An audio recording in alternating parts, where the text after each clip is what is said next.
So ஒவ்வொரு விஷயத்தையும் தெளிவா புட்டு புட்டா இதுதான் நடக்குது, இதுதாங்க உண்மை, இதுதான் பொய் அப்படின்னு சொல்லிட்டு தைரியமா சொல்றதும் இல்லாம இப்ப சமீபத்துல ஒரு ட்விட் போட்டிருந்தீங்க.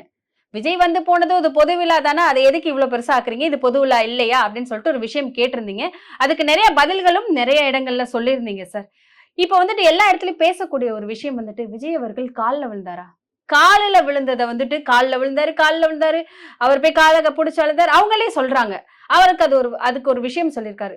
இதெல்லாம் நான் பண்றேன்னா என் மனசாட்சிக்கு நான் வந்த கூட்டம் அந்த இடத்துல வந்து மக்கள் இறந்து போயிருக்கிறாங்க, என்னால தாங்க முடியலங்க, என்னால முடிஞ்சதை நான் செய்யறேன் அப்படிங்கிற ஒரு விஷயத்த சொல்றாரு.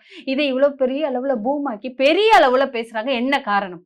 இந்த சம்பவம் நடந்த பிறகு விஜய் திரும்பி போனார், பேட்டி கீட்டி கொடுக்காம போனார், ஓடி போனாருன்னு சொன்னாங்க. அப்போல்லாம் நான் பதிவு போட்டேன். உடனடியாக விஜய் பேட்டி கொடுத்துருக்கணும்.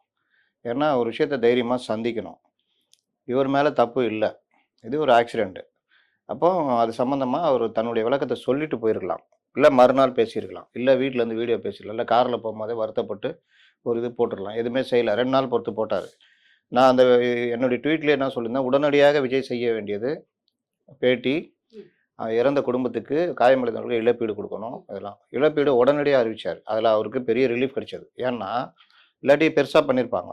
20 லட்ச ரூபா இழப்பீடு, காயமடைந்த 2 லட்ச ரூபான்னு நல்ல ஒரு இது. அதுக்கப்புறம் 2 நாள் பொறுத்து அவர் வீடியோ வெளியிட்டார். அப்போ என்ன குதிச்சாங்க, அக்கௌண்டபிலிட்டி எடுத்துக்கல, தன்னுடைய தவறுக்கு அவர் ஒத்துக்கல, பொறுப்பேற்றுக் கொள்ளவில்லை. நான்லாம் கூட சொன்னேன், அவர் குறைந்தபட்சம் குற்றத்தை ஒத்துக்கிறது இல்லை, அக்கௌண்டபிலிட்டின்றது குற்றத்தை ஒத்துக்கிறது இல்லை. அந்த மாதிரி நடந்தது, இது ஒரு விபத்து, இதற்கு பொறுப்பு பாதுகாப்பு கொடுக்குற அரசு, அவர்களுடைய அலட்சியம். நானும் இதற்கு ஒரு காரணமாகி விட்டேன் அப்படின்னு நினைக்கும் பொழுது இந்த துன்பம் என்னை வாழ்நாள் முழுவதும் என்னை துரத்தும். ஏன்னா என்னை நம்பி நீங்க வந்தீங்க. ஒவ்வொரு குடும்பத்திலும் நான் தாய்மாமனாக, தனையனாக, பெரியப்பாவாக, சித்தப்பாவாக உங்களோடு இருக்கிறேன்.